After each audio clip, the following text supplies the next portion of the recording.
తరగతులు ఆపేస్తారు, 12వ తరగతులు ఆపేస్తారు, డిగ్రీలు ఆపేస్తారు. ఎందుకు ఆపేస్తారంటే వెనుక నుండి ప్రోత్సాహం ఇచ్చేవాళ్ళు లేరు, భయపడతారు.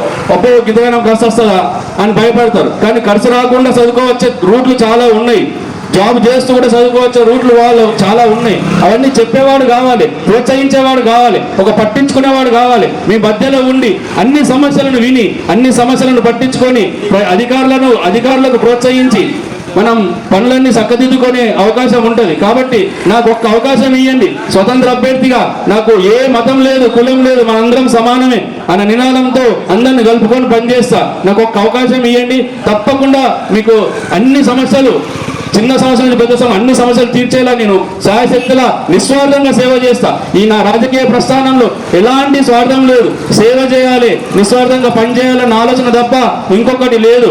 అందుకని మీరు నాకు ఆశీర్వదిస్తారని, మీ ప్రేమను నాకు ఇస్తారని నేను కోరుకుంటున్నాను.